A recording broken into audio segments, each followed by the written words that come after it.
నమస్కారం, వార్తలకు స్వాగతం. నేను కృష్ణ. చంద్రబాబు అధ్యక్షతన రాష్ట్ర మంత్రివర్గ సమావేశం కొనసాగుతుంది. పదవి విరమణ వయసును 62 ఏళ్లకు పెంపుపై నిర్ణయం తీసుకునే అవకాశం ఉంది. అలాగే పాత పెన్షన్ అమలు ప్రతిపాదనకు ఆమోదం తెలిపే అంశంపై కేబినెట్ నిర్ణయం తీసుకోనుంది.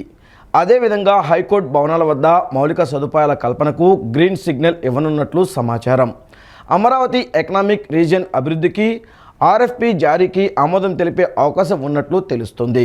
ముఖ్యమంత్రి చంద్రబాబు అధ్యక్షతన మంత్రివర్గ సమావేశం కొనసాగుతోంది.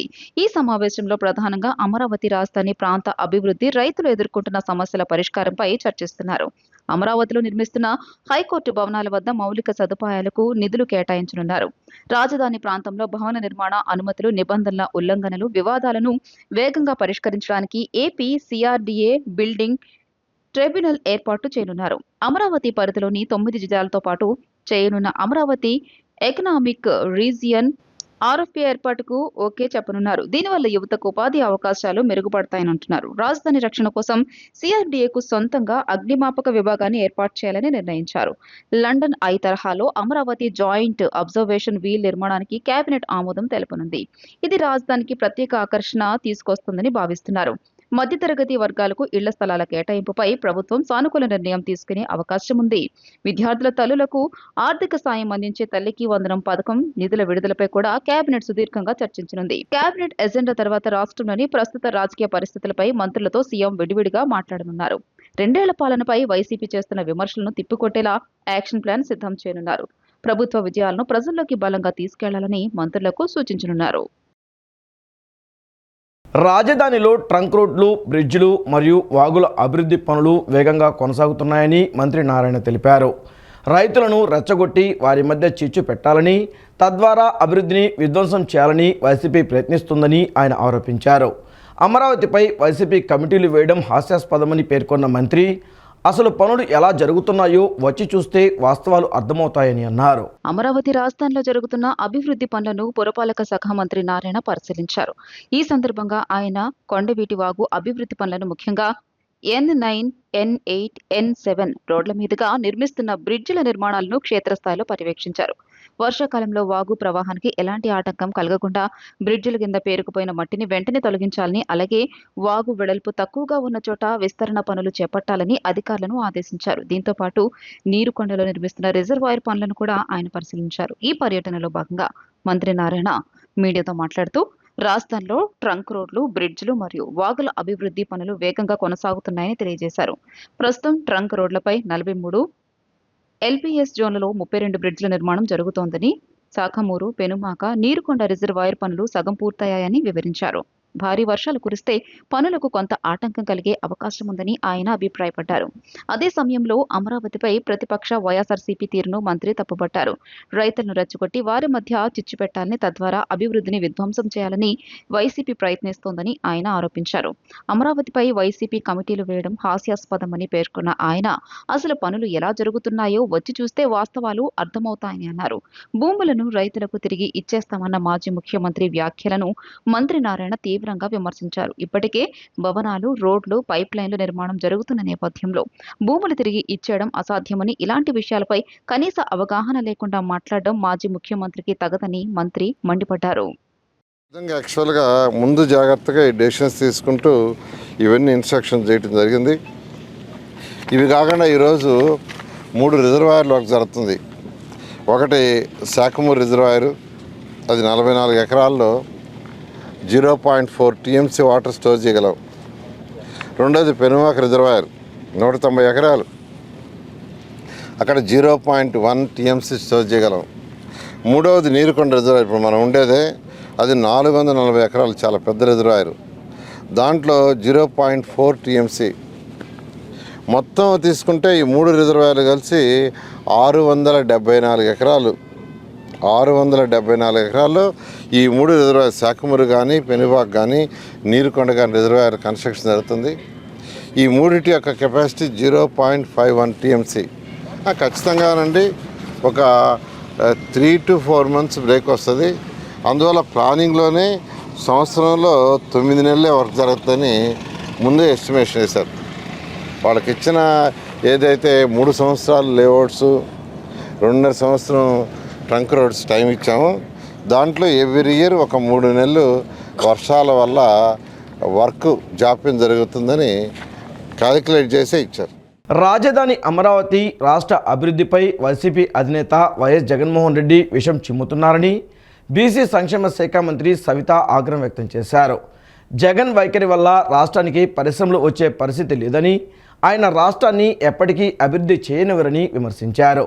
రాజధాని విషయంలో స్థిరత్వం లేకపోవడమే వైసీపీ సిద్ధాంతమని మంత్రి సవిత దుయ్యబట్టారు. రాష్ట్ర రాజధాని అమరావతి ఆంధ్రప్రదేశ్ అభివృద్ధి అంశాలపై వైసీపీ అధినేత వైఎస్ జగన్మోహన్ రెడ్డి వైఖరిని బీసీ సంక్షేమ శాఖ మంత్రి ఎస్ సవిత తీవ్రంగా విమర్శించారు. అమరావతిపై జగన్ విషం చిమ్ముతున్నారని ఆమె ఆగ్రహం వ్యక్తం చేశారు. ఈ మేరకు ఆమె గురువారం ఒక ప్రకటన విడుదల చేశారు.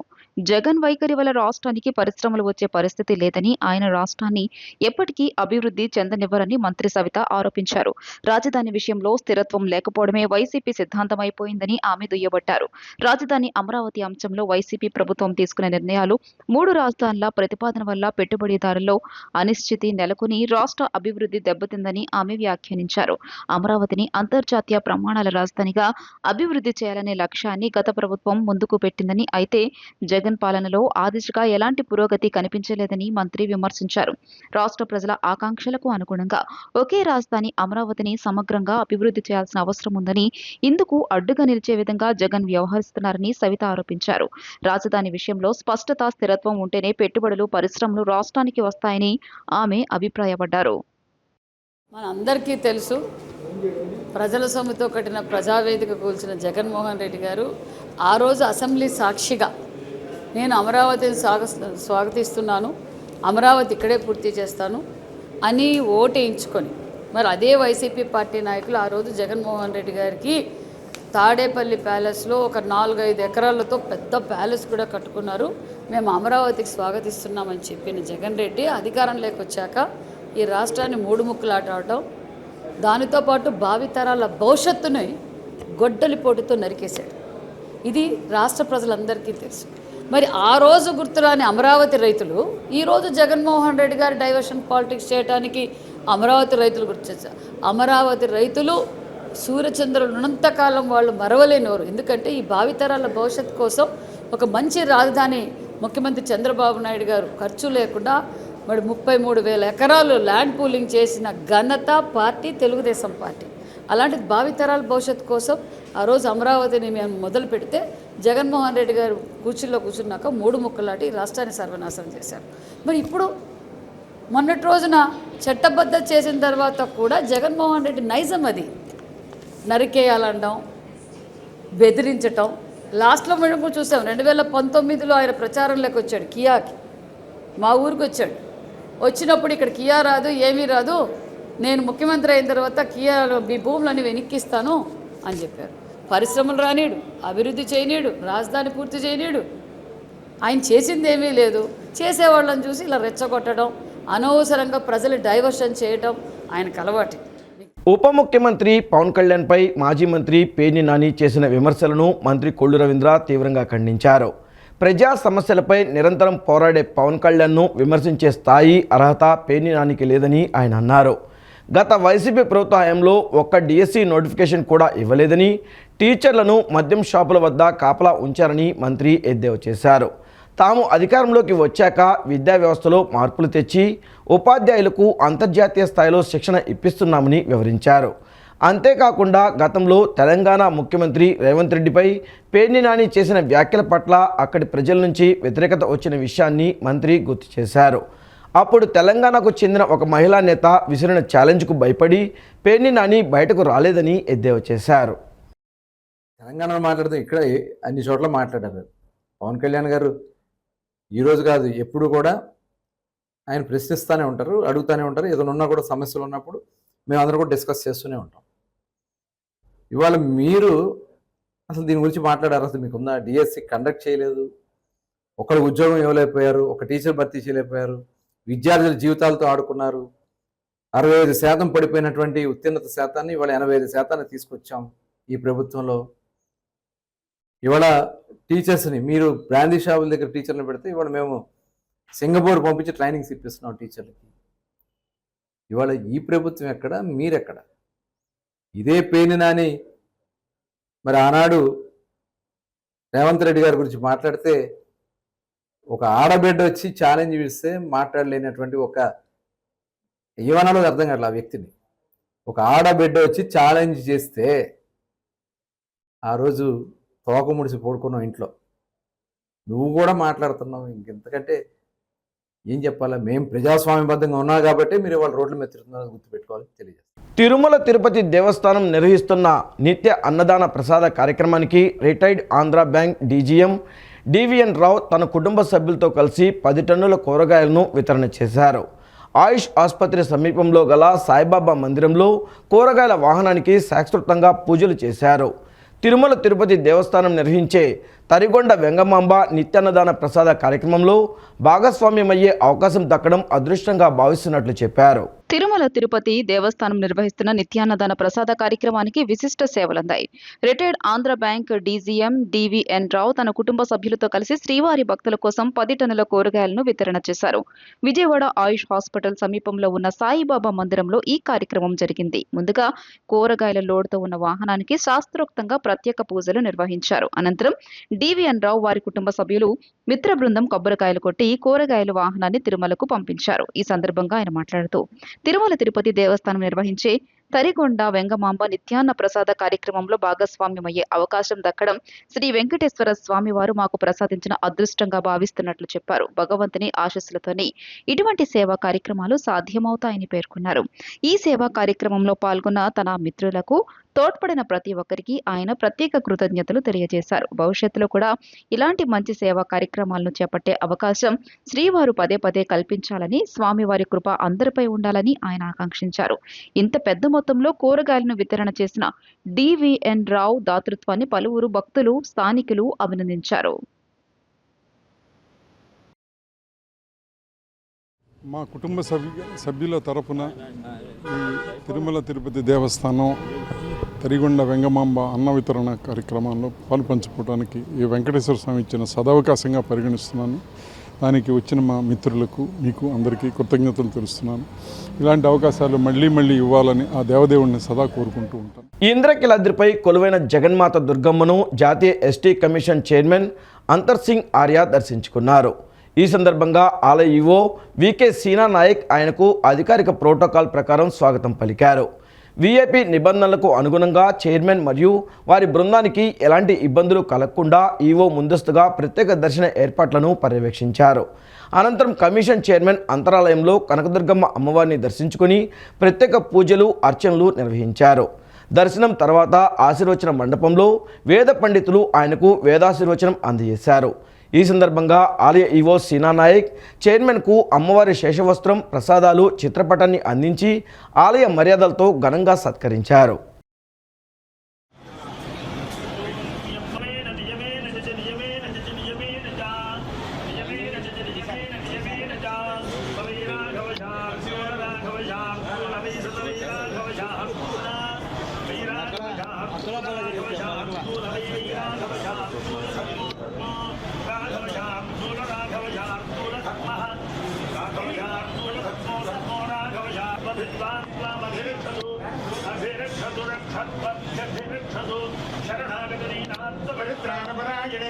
सर्वस्यार्थ हरे देवी नारायणि नमोस्तुते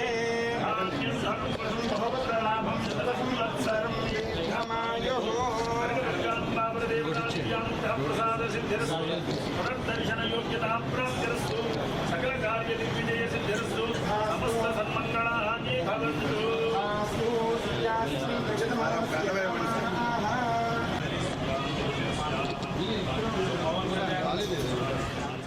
ఆంధ్రప్రదేశ్ చరిత్రలో జూన్ 4, 2024 చిరస్థాయిగా నిలిచిపోయే రోజని ముఖ్యమంత్రి నారా చంద్రబాబు నాయుడు వ్యాఖ్యానించారు. విధ్వంసం నుంచి వికాసం వైపు రాష్ట్రాన్ని నడిపించాలని ప్రజలు అపూర్వమైన తీర్పు ఇచ్చిన చారిత్రాత్మక దినానికి నేటికి 2 ఏళ్లని పేర్కొన్నారు. రాష్ట్రాన్ని హెల్దీ, వెల్దీ, హ్యాపీగా చేయాలనేది మా సంకల్పమని, ప్రజలు గర్వపడేలా పాలన సాగిస్తున్నామని వినమ్రంగా ప్రకటిస్తున్నామని అన్నారు. ఆంధ్రప్రదేశ్ చరిత్రలో జూన్ 4, 2024 చిరస్థాయిగా నిలిచిపోయే రోజు అని ముఖ్యమంత్రి నారా చంద్రబాబు నాయుడు వ్యాఖ్యానించారు. విధ్వంసం నుంచి వికాసం వైపు రాష్ట్రాన్ని నడిపించాలని ప్రజలు అపూర్వమైన తీర్పు ఇచ్చిన చారిత్రాత్మక దినానికి నేటికి 2 ఏళ్లని పేర్కొన్నారు. ఆ విజయం తమకు అధికారం కాదని, రాష్ట్ర పునర్నిర్మాణానికి ప్రజలు అప్పగించిన మహోన్నత బాధ్యత అని ఉద్ఘాటించారు. ఈ మేరకు సామాజిక మాధ్యమం ఎక్స్ వేదికగా సీఎం పోస్ట్ పెట్టారు. ఆ బాధ్యతను గౌరవిస్తూ ప్రతి క్షణం ప్రజల ఆశలు, ఆకాంక్షలు నెరవేర్చేందుకు కృషి చేస్తున్నామని సీఎం చంద్రబాబు వివరించారు. సంక్షేమం, అభివృద్ధి, సుపరిపాలన లక్ష్యంగా రైతులు, మహిళలు, యువత, ఉద్యోగులు, కార్మికులు సహా ప్రతి వర్గ సంక్షేమం కోసం పనిచేస్తున్నామని వెల్లడించారు. అసమానతలు లేని సమాజం, అన్ని ప్రాంతాల అభివృద్ధి తమ లక్ష్యమని చెప్పుకొచ్చారు. ప్రజల విశ్వాసాన్ని నిలబెట్టుకుంటూ రాష్ట్రాన్ని హెల్దీ, వెల్దీ, హ్యాపీగా చేయాలనేది తమ సంకల్పమని వ్యాఖ్యానించారు. నాటి తీర్పును గౌరవించేలా, ప్రజలు గర్వపడేలా పాలన కొనసాగిస్తామని పేర్కొన్నారు. మద్దతుగా నిలిచిన ప్రతి ఒక్కరికి సీఎం చంద్రబాబు ధన్యవాదాలు తెలియజేశారు. కొనిదెల రామ్ చరణ్ నటించిన పెద్ది చిత్రం ఘన విజయం సాధించాలని ఎమ్మెల్యే బోండా ఉమామహేశ్వరరావు ఆకాంక్షించారు. మగధీర వంటి ఎన్నో విజయవంతమైన చిత్రాల ద్వారా ప్రేక్షకుల అభిమానాన్ని పొందిన రామ్ చరణ్ పెద్ది చిత్రంతో మరో ఘన విజయాన్ని తన ఖాతాలో వేసుకోవాలని ఆకాంక్షించారు. Mega power star Ram Charan నటించిన పెద్ది చిత్రం విడుదల సందర్భంగా విజయవాడలో అభిమానులు సందడి చేశారు. ఈ చిత్రం విజయవంతం అవ్వాలని రాధారంగ మిత్రమండలి మా ఆర్ట్స్ ఆధ్వర్యంలో గాంధీనగర్లోని యువరాజ్ థియేటర్ వద్ద బుధవారం రాత్రి 100 అడుగుల భారీ ఎల్ఈడి స్క్రీన్ ఏర్పాటు చేశారు. మెగా ఫ్యామిలీ సభ్యులు నటించిన చిత్రాల క్లిప్పింగ్స్ ను ప్రదర్శించారు. కార్యక్రమంలో సెంట్రల్ నియోజకవర్గం ఎమ్మెల్యే బోండా ఉమామహేశ్వరరావు పాల్గొన్నారు. ఈ సందర్భంగా ఆయన మాట్లాడుతూ పెద్ది సినిమా విజయవంతం అవ్వాలని ఆకాంక్షించారు. మెగాస్టార్ చిరంజీవి వారసత్వాన్ని రామ్ చరణ్ కొనసాగిస్తూ జాతీయ, అంతర్జాతీయ స్థాయిలో మరిన్ని అవార్డులు అందుకోవాలన్నారు. జనసేన పార్టీ జిల్లా అధ్యక్షుడు సామినేని ఉదయభాను, మా మిత్ర మండలి అధ్యక్షుడు చెన్నుపాటి శ్రీను, బోండా సిద్ధార్థ పాల్గొన్నారు. మా ఆర్ట్స్ నిర్వాహకులు చింతల రామారావు, రవికుమార్, జనసేన పార్టీ జిల్లా అధ్యక్షుడు సామినేని ఉదయభాను, అడబాల కృష్ణాజీ, చెన్నుపాటి శ్రీనివాస్ మాట్లాడుతూ ఇంత పెద్ద భారీ తెర ఏర్పాటు చేయడం ఇదే తొలిసారి. గురువారం సాయంత్రం వరకు స్క్రీన్ పై మెగా ఫ్యామిలీ చిత్రాల క్లిప్పింగ్స్ ప్రదర్శించి విజయోత్సవాలు నిర్వహిస్తామని చెప్పారు. పెద్ద సంఖ్యలో మెగా అభిమానులు పాల్గొన్నారు. ఎప్పుడెప్పుడు అని ఎదురు చూస్తున్నటువంటి ఈ సినిమా మరి రిలీజ్ కార్యక్రమాన్ని కూడా విజయవాడ సెంట్రల్ నియోజకవర్గంలో ఇందిరాగాంధీ మున్సిపల్ స్టేడియంలో మొన్న ఏర్పాటు చేయటం, దానికి mega power star Ram Charan రావటం, అలాగే ఇవాళ ఈ సినిమా ఫస్ట్ షో ఇంకొక కొద్దిసేపట్లో స్టార్ట్ అవుతున్న ఈ సినిమా గతంలో నటించినటువంటి మగధీర కానీ, దానికి మించి వచ్చినటువంటి రంగస్థలం కానీ, దానికి మించినటువంటి సినిమాలుగా ఈ పెద్ది రావాలి, ప్రజల హృదయాలను గెలవాలి, అభిమానుల ఎక్స్పెక్టేషన్స్ మించి ఈ సినిమా ఉంటుందని ఎక్స్పెక్ట్ చేస్తూ ఉన్నాం. ఏది ఏవైనా ఆ తండ్రి చిరంజీవి గారి కొడుగ్గా జాతీయ స్థాయిలో మరిన్ని అవార్డులు, అలాగే మరింత పేరు ఈ సినిమా ద్వారా రావాలని కోరుకుంటూ హృదయపూర్వకంగా ఆల్ ది బెస్ట్ తెలియజేస్తా ఉన్నాం. పెద్ది సినిమా విడుదల సందర్భంలో గాంధీనగర్, విజయవాడ గాంధీనగర్లో మాడ్స్ అధినేత బాబీ గారు, చంటి గారు ఒక పెద్ద స్క్రీను, విజయవాడ చరిత్రలోనే ఇంత పెద్ద స్క్రీన్ ఏర్పాటు చేసి ఒక సినిమా రిలీజ్ రోజున ప్రజానీకానికి చూపించాలని చెప్పి మంచి ఉత్సాహంతో చేసిన మాడ్స్ అధినేతకి అభినందన తెలియజేస్తూ, ఈరోజు మెగాస్టార్ చిరంజీవి గారి కుటుంబం ఇవాళ దేశంలోనే మెగాస్టార్ చిరంజీవి గారు కానీ, వారి సోదరులు పవన్ కళ్యాణ్ గారు కానీ, అలానే రామ్ చరణ్, ఈరోజు పెద్ద సినిమా హీరో రామ్ చరణ్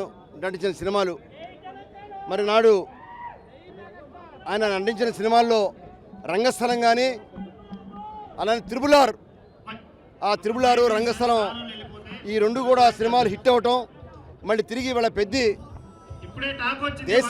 దేశం వ్యాప్తంగా జరిగే సినిమా రిలీజ్ అవ్వడం వాళ్ళకి అభినందన తెలియజేస్తున్నాం. థియేటర్ మేనేజర్ శ్రీకాంత్ గారు మాకు చాలా సపోర్ట్ చేశారు. అది మాకు చాలా హ్యాపీ అనిపించింది. మాకు ఫస్ట్ నుంచి ఏ ప్రోగ్రాం జరిగినా మన G3 థియేటర్స్ ఎప్పుడు మనకి సహకరిస్తారు. ఎందుకంటే పబ్లిక్కి సంబంధించిన అన్ని మంచి కార్యక్రమాలు, దైవ కార్యక్రమాలు కూడా చాలా చేసాం మనం. ఇంకా ముందు ఇంకా మంచి చేస్తూనే ఉంటాము. పబ్లిక్ కూడా మనం సపోర్ట్ చేస్తున్నారు కాబట్టి అన్ని విధాలా బాగా చేస్తారు. అలాగే మెగా ఫ్యామిలీకి కూడా మనం ఏ విధమైన వాళ్ళు ఏ ఫీల్డ్లో ఉన్నా కానీ మన సంబంధించి ఎలాంటి సపోర్ట్ చేయాలన్నా మనకు కుదిరినంతవరకు అలాంటి సపోర్ట్ చేస్తూనే ఉంటున్నాము అన్ని విధాలా. అలాగే ఇక్కడ వచ్చిన ప్రతి ఒక్క ప్రేక్షకులు జాగ్రత్తగా మూవీని చూసి అందరూ ఇళ్ళకి సక్రమంగా వెళ్ళాలని కోరుకుంటున్నాం. Thank you. మూవీ అయితే చాలా బాగుందని చెప్పి టాక్ వచ్చింది. బయట మనకంటే ముందు రిలీజ్ అయినా ఉన్నాయి కాబట్టి బయట ఫారెన్ వాటిలో మూవీ అయితే చాలా బాగుందని చెప్పి టాక్ వచ్చేసింది ఆల్రెడీ. లేకపోతే ఇంత హడావిడి అంత ఉండదు కదా క్రౌడ్ అంతా, దాని మెయిన్ కారణం అది. ఓకే. పెద్ద మూవీ రిలీజ్ సందర్భంగా ఈ రోజు నుంచి బెనిఫిట్ షోలు అయినటువంటి తరుణంలో ఇక్కడ విజయవాడలో గాంధీనగర్లో మార్ట్స్ మిత్రమండ ఆధ్వర్యంలో ఒక భారీ ఎల్ఈడి స్క్రీన్ ఏర్పాటు చేయడం, దాదాపు 42 ఇంచ్ ఎల్ఈడి వాల్ని ఏర్పాటు చేసి ఫ్యాన్స్ అందరికీ కూడా పెద్ద మూవీ యొక్క హైలైట్స్ని దాంట్లో ప్రచురించి ఒక ఆంధ్రప్రదేశ్ మూవీ హిస్టరీలోనే ఫస్ట్ టైం ఈ విధమైన ఒక సినిమాకి ఇంత భారీ ఎత్తున ఏర్పాటు చేయడం అనేది ఫ్యాన్స్ అందరూ కూడా చాలా క్యూరియస్గా ఒక మంచి సినిమా డెలివర్ అవబోతుంది మా హీరోకి రామ్ చరణ్ గారు కన్నా నమ్మకంతో ఉన్నారు. జాతీయ స్థాయిలో IBPS, RRB, హైకోర్టు పరీక్షలకు వాడే అత్యంత అధునాతన సాంకేతికతతో కూడిన కంప్యూటర్ బేస్డ్ టెస్ట్ విధానంలో అత్యంత సాంకేతిక భద్రతతో DSE పరీక్ష నిర్వహించామని, పక్కపక్కన కూర్చున్న అభ్యర్థులకు కూడా ప్రశ్నల క్రమం ఒకేలా ఉండదని విజయనగరం లోక్సభ నియోజకవర్గ TDP అధ్యక్షుడు కిమిడి నాగార్జున స్పష్టం చేశారు. రాజకీయంగా పబ్బం గడిపేందుకే వైసీపీ నాయకులు మెగా DSEపై నిందలు వేస్తున్నారని మండిపడ్డారు. జోదం కింద స్పోర్ట్స్ కోటాలో ఉద్యోగాలు ఇచ్చామని వైసీపీ నేత బొత్స సత్యనారాయణ మాట్లాడుతున్నారని, ఒకరికైనా ఉద్యోగం ఇచ్చినట్లు ఆయన నిరూపించాలని సవాల్ విసిరారు. మంగళగిరిలోని TDP కేంద్ర కార్యాలయంలో ఆయన విలేకరులతో మాట్లాడారు.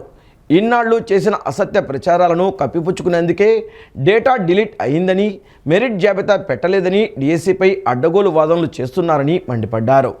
గతేడాది పూర్తి స్థాయిలో రిజర్వేషన్లు, రోస్టర్ పాయింట్లతో కూడిన మెరిట్ జాబితాను అధికారులు విడుదల చేశారని చెప్పుకొచ్చారు.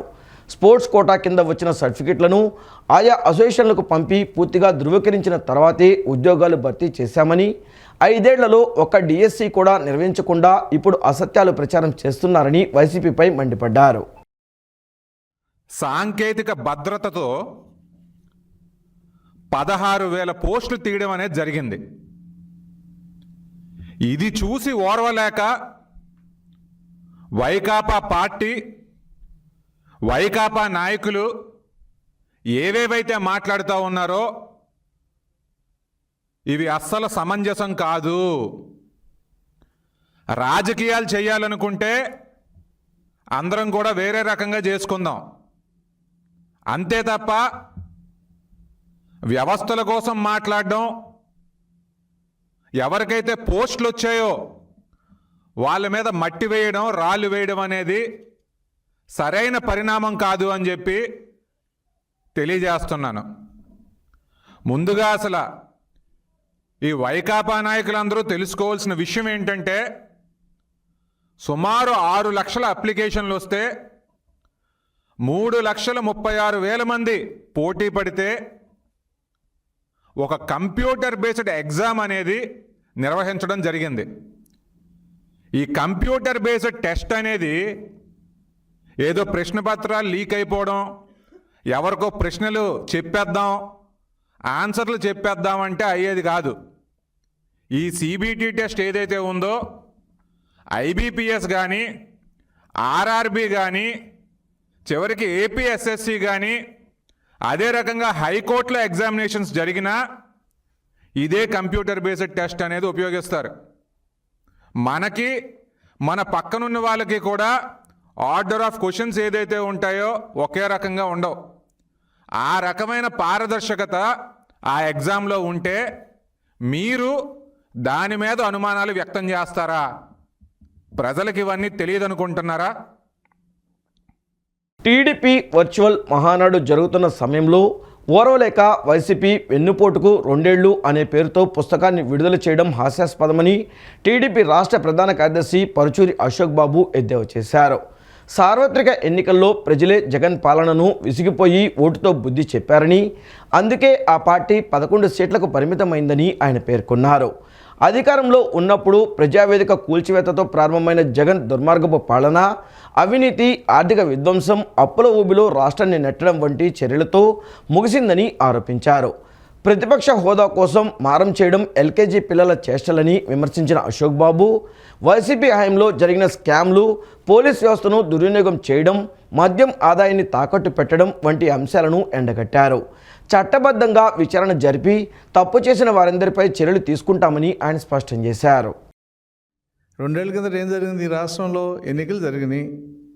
నువ్వు నవరత్నాలు ఇంకేదేదో చెప్పావు. ఆ రత్నాలు కాదు, అవన్నీ రాళ్ళని తెలిసినాయి జనానికి. నీ 11 సీట్లు ఇచ్చారు. అది 2 సంవత్సరాల కింద జూన్ 2024లో జరిగిన సంఘటన ఈ రాష్ట్రంలో. చంద్రబాబు నాయుడు గారేమో నీకేం వన్నుపోటు పడవలా, మీ బాబాయిని పడవలా, మీ నాన్న పడవలా. 2 సంవత్సరాల క్రితం ఏం జరిగింది? ఈ రాష్ట్రంలో ఎలక్షన్ జరిగినాయి. ఎలక్షన్లో ఎవరికి వెనుపోటు పుడిచారు? ప్రజలు నీకు వెనుపోటు పుడిచారు. అది గమనించట్లే జగన్మోహన్ రెడ్డి. రాసిన మేధావి కూడా అర్థం కాల ఎవరికి వెనుపోటు పుడిచారని. ప్రజలు నీకు పుడిచారు. ఎందుకు పుడిచారు? నువ్వు రత్నాలని చెప్పి ఇచ్చావు, నవరత్నాలని. అవి నవరత్నాలు కాదు, రాళ్ళని తెలిసింది చివరికి ప్రజలకి. అందుకు నీ 11 సీట్లు ఇచ్చారు. ఇక ఏదో నీ సోదంతా చెప్పావు అందుట్లో, మేము అది చేసాం, ఇది చేసామని. రాజకీయాల్లో ఒక ప్రమాణం ఉంటుంది. ఏమని? నువ్వు మంచి చేస్తే అధికారం, చెడు చేస్తే ప్రతిపక్షం. నీకు ప్రతిపక్షం కూడా దక్కలేదంటే ఏంటి? నువ్వు దుర్మార్గం చేసావు. నువ్వు తమిళనాడు చూడు, అక్కడ ఒక పార్టీ గెలిచింది, ఇంకో పార్టీకి అపోజిషన్లో ఉంది. అంటే ఏంటి? ప్రజలు గెలిచిన పార్టీ బాగా చేసిందనో ఒక అభిమానంతో వేశారు. రెండో పార్టీకి వీళ్ళు చేయలేదనో లేదంటే సరిగ్గా పరిపాలన లేదనో అపోజిషన్కి ఇచ్చారు. నీ పరిస్థితి ఏంటి ఇక్కడ? నీకు 11 సీట్లు ఇస్తే నువ్వేదో ఎల్కేజీ పిల్లలు స్కూల్కి వెళ్ళేటప్పుడు మారం పెడతారు, ఆ చాక్లెట్ ఇస్తేనే వెళ్తా లేకపోతే వెళ్ళనని. అలాగే లీడర్ ఆఫ్ అపోజిషన్ స్టేటస్ ఇస్తేనే అసెంబ్లీకి వెళ్తా లేకపోతే వెళ్ళనని చెప్పి ఆ ఒక్కరోజు ప్రమాణ స్వీకారానికి వచ్చి వెళ్ళిపోయావు. అంటే నీ మొహం చూపించడం చేతకాక. మహిళా రిజర్వేషన్ బిల్లులో బీసీ, ఎస్సీ, ఎస్టీ, మైనార్టీ మహిళలకు ప్రత్యేక కోటా కేటాయిస్తూ సవరణ చేయాలని national political justice front chairman VGR Naragoni కేంద్ర ప్రభుత్వాన్ని డిమాండ్ చేశారు. అన్ని రాజకీయ పార్టీలు మహిళలను రాజకీయ బానిసలుగా చూస్తున్నాయని ఆవేదన వ్యక్తం చేశారు. మహిళలను రాజకీయంగా ఎదగనివ్వడం లేదని, వారిపై వివక్షత చూపిస్తున్నారని మండిపడ్డారు. బీసీ, ఎస్సీ, ఎస్టీ మహిళా సదస్సు గాంధీనగర్లోని ప్రెస్ క్లబ్లో నిన్న జరిగింది. ఈ సందర్భంగా national political justice front chairman VGR Naragoni మాట్లాడుతూ అన్ని రాజకీయ పార్టీలు మహిళలను రాజకీయ బానిసలు చేస్తున్నాయని ఆవేదన వ్యక్తం చేశారు. మహిళలను రాజకీయంగా ఎదగనీయడం లేదని, వారిపై వివక్షత చూపిస్తున్నాయని మండిపడ్డారు. రాబోయే ఎన్నికల్లో ఎమ్మెల్సీ, ఎంపీ సీట్లను అధిక సంఖ్యలో కేటాయించాలని అన్ని రాజకీయ పార్టీలను డిమాండ్ చేశారు. మహిళలు వారి హక్కుల కోసం రోడ్లపైకి వచ్చే రోజులు వస్తున్నాయన్నారు. రాజ్యాధికార పార్టీ రాష్ట్ర మహిళా అధ్యక్షురాలు పొట్లూరి దేవి మాట్లాడుతూ రాజ్యాధికారంలో మహిళలను భాగస్వామ్యం చేయాలన్నారు. మహిళా రిజర్వేషన్ బిల్లులో అవకతవకలు జరుగుతున్నాయన్నారు. బీసీ మహిళలకు అన్యాయం జరుగుతుందన్నారు. ఇప్పటి వరకు చట్టసభల్లో ప్రాతినిధ్యం లేని బీసీ మహిళలకు స్థానం కల్పించాలని డిమాండ్ చేశారు. జనాభా దామాషా ప్రకారం రిజర్వేషన్లు అమలు చేయాలన్నారు. దీనికోసం రాష్ట్ర వ్యాప్తంగా ఉద్యమిస్తామని తెలియజేశారు. విజయవాడ పట్టణంలో ఆంధ్రప్రదేశ్ రాజధాని అయినటువంటి విజయవాడలో బీసీ, ఎస్సీ, ఎస్టీ మహిళల సదస్సు జరిగింది. ఈ సదస్సులో ఒక తీర్మానాన్ని చేయటం జరిగింది. ఏదైతే కొత్తగా రాబోయే మహిళా రిజర్వేషన్ బిల్లులో కేవలం అగ్రకులాల మహిళలకే రిజర్వేషన్లు ఇచ్చే అవకాశం ఉండే విధంగా బిల్లును ప్రవేశపెట్టి దాన్ని ఆమోదించడం జరిగింది, చట్టం చేయటం జరిగింది. కానీ అగ్రకులాల మహిళలతోటి బీసీ మహిళలు, ఎస్సీ మహిళలు, ఎస్టీ మహిళలు, గిరిజన మహిళలు, ముస్లిం మహిళలు పోటీ చేసి గెలిచే అవకాశం లేదు. కాబట్టి ఎవరి వాటా వాళ్ళకే, ఎవరికి సబ్ కోటా కేటాయించాల్సినటువంటి అవసరం ఉంది. ఎవరి కోట వాళ్ళకే ఇస్తే ఆ కోటాలో నుంచి వాళ్ళు గెలుపొందడానికి అవకాశం ఉంది. కాబట్టి ఇవాళ ఒకటే తీర్మానం, ఒకటే నినాదం ఏం చేయటం జరిగింది అని అంటే, మహిళా రిజర్వేషన్ బిల్లులో అన్ని కులాల, అన్ని వర్గాల మహిళలకు ప్రత్యేకమైన కోటాలతోటి దాన్ని సవరించాలని చెప్పి మేము డిమాండ్ చేస్తున్నాం. బీసీ మహిళలు రిజర్వేషన్ గురించి, ప్రత్యేక రిజర్వేషన్, ప్రత్యేక కోటా గురించి ఈరోజు ఈ సమావేశం ఏర్పాటు చేయడం జరిగింది. బీసీ మహిళలకు అన్యాయం జరుగుతూ ఉంది. రిజర్వేషన్ బిల్లు, మహిళా రిజర్వేషన్ బిల్లులో అవకతవకలు జరుగుతూ ఉన్నాయి. ఇది మోసం. ఇప్పటి వరకు చట్టసభల్లో అడుగుపెట్టని మహిళల గురించి మేము మాట్లాడుతూ ఉన్నాం, ప్రశ్నిస్తూ ఉన్నాం. బీసీ మహిళలకి ప్రత్యేక కోటాలో ప్రత్యేక రిజర్వేషన్ కావాలని మేము డిమాండ్ చేస్తూ ఉన్నాం. గన్నవరం మండలం మెట్టపల్లి గ్రామంలోని ఓ ఇంట్లో భారీ చోరీ జరిగింది. 20 లక్షల విలువ చేసి 16 తులాల బంగారం, వెండి వస్తువులను దొంగలు అపహరించారు. బుధవారం మధ్యాహ్నం ఇంటి యజమాని వేరంకి వెంకటేశ్వరరావు తన భార్యతో కలిసి మైలవరం తన బంధువుల ఇంటికి వెళ్లారు. ఇంట్లో ఎవరూ లేని సమయంలో చోరీ జరిగింది. గన్నవరం పోలీసులకు ఇంటి యజమాని వేరంకి వెంకటేశ్వరరావు ఫిర్యాదు చేశారు. రాజ్యాధికారం సాధనతోనే దళితులకు రక్షణ, విముక్తి ఉంటుందని దళిత బహుజన పార్టీ జాతీయ అధ్యక్షుడు వడ్లమూడి కృష్ణస్వరూప్ అన్నారు. ఆ పార్టీ ఆధ్వర్యంలో ఈ నెల 15వ తేదీ నుంచి అక్టోబర్ 14 వరకు మన ఓటు మన రాజ్యం నినాదంతో నిర్వహించే సభలు, పాదయాత్రలను విజయవంతం చేయాలని పిలుపునిచ్చారు. గాంధీనగర్లోని ప్రెస్ క్లబ్లో దళిత బహుజన పార్టీ జాతీయ అధ్యక్షుడు వడ్లమూడి కృష్ణస్వరూప్ నిన్న విలేకరుల సమావేశం నిర్వహించారు. సమావేశంలో ఆయన మాట్లాడుతూ ఈ నెల 15వ తేదీ నుంచి అక్టోబర్ 14 వరకు మన ఓటు మన రాజ్యం నినాదంతో నిర్వహించే సభలు, పాదయాత్రలను విజయవంతం చేయాలని పిలుపునిచ్చారు. పీడిత, పాలిత సమాజాన్ని పాలక వర్గంగా తీర్చిదిద్దడమే లక్ష్యమని చెప్పారు. దోపిడీ కులాలు, మనువాద పార్టీల పాలనలో అణగారిన కులాలకు సోషల్ జస్టిస్ జరగదని పేర్కొన్నారు. త్వరలో జరిగే స్థానిక సంస్థల ఎన్నికల్లో పోటీ చేసే అభ్యర్థులను గెలిపించాలని కోరారు. కూటమి ప్రభుత్వం ప్రతి దళిత కుటుంబానికి 2 ఎకరాల భూమి ఇవ్వాలని, అట్రాసిటీ చట్టాన్ని పటిష్టంగా అమలు చేయాలని, సప్లాన్ నిధులు విడుదల చేయాలని, ఈవీఎంల ద్వారా కాకుండా బ్యాలెట్ పేపర్తోనే ఎన్నికలు నిర్వహించాలని డిమాండ్ చేశారు. డిఎస్సీలో అక్రమాలపై సిబిఐతో విచారణ జరిపించాలని కోరారు. ఈ సమావేశంలో నాయకులు ఎం ఆంజనేయ కుమార్, ఎం అజయ్, డి విద్యాసాగర్, ఎం పండు, బి ఉషారాణి, కె కొండలరావు తదితరులు పాల్గొన్నారు. మన ఓటు మనమే వేసుకోవాలి. అందువల్ల మన ఓటు మన రాజ్యం నినాదంతో ముఖ్యంగా దళితులకు ఆత్మరక్షణ, రాజ్యాధికార సాధనే ప్రధాన ఆశయంతో రేపు ఈ నెల జూన్ 15వ తేదీ నుండి 2027 అక్టోబర్ 14 వరకు ఒక దీర్ఘకాలికమైన రాజ్యాధికార ఉద్యమాన్ని, ప్రచార ఉద్యమాన్ని ప్రారంభించడం జరిగింది. దీనికి సంబంధించిన కార్యాచరణను ప్రకటించడంలో భాగంగానే ప్రెస్ మీట్ ఏర్పాటు చేయడం జరిగింది. మరి దేశవ్యాప్తంగా ఆంధ్రప్రదేశ్లో కానీ, తెలంగాణలో కానీ, ముఖ్యంగా దక్షిణాది రాష్ట్రాలలో ఈ మన ఓటు మన రాజ్యం నినాదాన్ని ముందుకు తీసుకుపోవాలని, దళితుల రక్షణ జరగాలంటే రాజ్యాధికారంలోకి దళితులే రావాలి, దళితులే ముఖ్యమంత్రి కావాల్సిన సమయం ఆసన్నమైంది. ఇక మన ఓటుని ఇంతకాలం కూడా దోపిడీ కులాలకి ఓట్లు వేసి తన్నించుకున్నాం. ఆ ఓటు అనే ఆయుధంతో మనం మన పార్టీలకు, ప్రధానంగా దళిత బహుజన పార్టీకి అండదండలు ఇవ్వడం ద్వారా, ఎన్నికల్లో ఓటు వేయడం ద్వారా, చట్టసభల్లో ఒక బలమైన గళాన్ని వినిపించడం ద్వారా, రాజ్యాన్ని అస్థిరత చేసుకోవడం ద్వారా మాత్రమే దళిత బహుజనులకి భవిష్యత్తు ఉంటుందని, లేకపోతే సామాజిక బానిసత్వం తప్పదని హెచ్చరిస్తూ దళిత క్రైస్తవులందరినీ కూడా ముక్తకంఠంతో షెడ్యూల్ కులాల జాబితాలో చేర్చాలని, మత స్వేచ్ఛ ఆర్టికల్ 25 నుంచి 28 వరకు ఉన్న మతత్వ స్వేచ్ఛ ఆర్టికల్స్ని కేంద్ర రాష్ట్ర ప్రభుత్వాలు అమలుపరచాలని ప్రభుత్వాన్ని డిమాండ్ చేస్తున్నాం. మరీ ముఖ్యంగా ఆంధ్రప్రదేశ్లో ఇటీవల డిఎస్సి మరి నియామకం సంబంధించిన అది సెలక్షన్ జరిగింది. దీంట్లో వేలాది మంది నిరుద్యోగులకి పొట్టను కొట్టి వాళ్ళ నోట్లో మన్ను పోసే విధంగా మరి లక్షల రూపాయలు లంచాలు తీసుకొని అవినీతికి పాల్పడి నిజమైన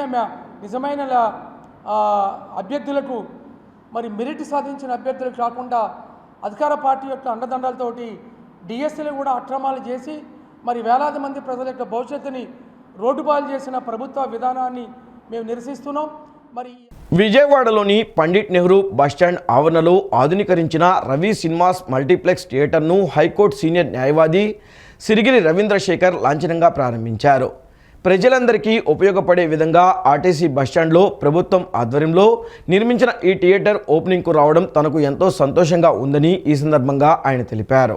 విజయవాడలోని పండిట్ నెహ్రూ బస్టాండ్లో గత కొంతకాలంగా మల్టీప్లెక్స్ థియేటర్స్లో చిత్రాలను ప్రదర్శించకపోవడం వల్ల ప్రయాణికులు నిరాశకు గురవుతున్న నేపథ్యంలో రవి సినిమాస్ యాజమాన్యం ఏపీఎస్ఆర్టీసీ అధికారుల సహకారంతో థియేటర్స్ ను పునఃప్రారంభించారు. థియేటర్ ప్రారంభోత్సవం సందర్భంగా పెద్ద చిత్రాన్ని ప్రయాణికుల కోసం ప్రదర్శించారు. ఆధునీకరించిన మల్టీప్లెక్స్ థియేటర్స్ ను ప్రముఖ న్యాయవాది సిరిగిరి రవీంద్రశేఖర్ లాంఛనంగా ప్రారంభించారు. అనంతరం థియేటర్స్ ను ఆయన పరిశీలించి సామాన్య ప్రజలకు అందుబాటులో ఉండే విధంగా టికెట్ ధరలను ఉంచాలని ఈ సందర్భంగా నిర్వాహకులకు సూచించారు. ప్రజలందరికీ ఉపయోగపడే విధంగా ఆర్టీసీ బస్టాండ్లో ప్రభుత్వం ఆధ్వర్యంలో నిర్మించిన ఈ థియేటర్ ఓపెనింగ్ కు రావడం తనకు ఎంతో సంతోషంగా ఉందని తెలిపారు. ఈ కార్యక్రమానికి సహకరించిన ప్రభుత్వ అధికారులకు, ఆర్టీసీ సిబ్బందికి ఆయన ప్రత్యేక ధన్యవాదాలు తెలియజేశారు. అనంతరం నిర్వాహకులు రవి మాట్లాడుతూ, రైతే రాజు అనే నినాదంతో హైదరాబాద్ నుంచి లండన్ వరకు ఎన్నో విజయాలు అందుకుని ఇంటర్నేషనల్ అవార్డు గ్రహీతగా నిలిచిన ప్రముఖ పారిశ్రామికవేత్త రవీంద్ర శేఖర్ చేతుల మీదుగా రవి సినిమాస్ థియేటర్ ప్రారంభం కావడం తమకెంతో సంతోషంగా ఉందన్నారు. ఎంతో బిజీ షెడ్యూల్ ఉన్నప్పటికీ ప్రస్తుతం యుఎస్ లో ఉన్న ఆయన ప్రత్యేకంగా ఈ కార్యక్రమం కోసం ఇచ్చేసి థియేటర్ను ప్రారంభించడం తమకు ఆనందం కలిగించిందన్నారు. మల్టీప్లెక్స్లు, మాల్స్ లో సినిమా ధరలు ఆకాశాన్ని తాకుతున్న ఈ రోజుల్లో రవి సినిమాస్ ప్రతి సామాన్యుడికి అందుబాటులో ఉండేలా టికెట్ ధరలను డిజైన్ చేసిందన్నారు. ప్రభుత్వం అనుమతించిన కొత్త సినిమాలకు సంబంధించి ప్రీమియర్ షోల వరకు టికెట్ ధరను 600 రూపాయలుగా నిర్ణయించామని, అయితే ఆ తర్వాత నుంచి సామాన్య ప్రేక్షకులను దృష్టిలో ఉంచుకుని సాధారణ టికెట్ ధరను 150 రూపాయలుగా నిర్ణయించడం జరిగిందన్నారు. ముఖ్యంగా విద్యార్థుల కోసం స్టూడెంట్ ఆఫర్ కింద 130 రూపాయలు, కుటుంబ సమేతంగా వచ్చే జంటల కోసం 130 రూపాయలుగా ధరలను ఖరారు చేసినట్టు తెలియజేశారు. కేవలం టిక్కెట్లు మాత్రమే కాకుండా బయట థియేటర్లో 150 రూపాయల నుంచి 200 రూపాయల వరకు విక్రయించే స్నాక్స్, ఇతర తినుబండారాలను కూడా ఇక్కడ ప్రతి ఒక్కరూ కొనుగోలు చేసి తినే విధంగా చాలా తక్కువ ధరలకి అందరికీ అందుబాటులో ఉంచనున్నట్లు స్పష్టం చేశారు. తక్కువ పరిచయంలో ఎక్కువ ప్రేమ కలిగింది. ఎందుకో తెలుసా? ఇది రవి గారు, రవి స్క్వేర్. ఈరోజు రవి సినిమాస్ ఒక అద్భుతమైన బస్ స్టాప్లో సినిమా థియేటర్కి రావడం అనేది ఎన్నోసార్లు నేను అనుకునేవాడిని. బస్సు కూరకు వెయిటింగ్, 1 గంటకు పని అయిపోతుంది, 4 గంటలకు బస్సు ఉంటుంది, ఏం చేయాలి? బస్ స్టాప్లోనే సినిమా థియేటర్ ఉండడం ఇట్స్ అ వండర్. ఇది 3 పూలు 6 కాయలు, 100% రవి గారు. It will prove. Thank you sir. అది మా అదృష్టం ఏంటంటే మా చిరంజీవి గారి అబ్బాయి పెద్ద సినిమాతో ఇది స్టార్ట్ కావడం అనేది రియల్లీ మిరాకిల్. గవర్నమెంట్ వారు ఇచ్చిన కొత్త సినిమాల వరకు 600 రూపాయలు ఈ ప్రీమియం షో వరకు వేస్తాము. రేపటి నుంచి యాజ్ యూజువల్గా మా రవి సినిమాస్ థియేటర్ యాజమాన్యం ఏర్పాటు చేసినటువంటి రేట్లు 150 రూపాయలు, స్టూడెంట్ ఆఫర్స్ 130 రూపాయలు, ఫ్యామిలీకి సంబంధించిన ఫ్యామిలీతో వస్తే కపుల్ 130 రూపాయలుగా ఏర్పాటు చేయడానికి మేము అనుకుంటున్నాం. ఈ వార్తలు ఇంతటితో సమాప్తం. నమస్కారం.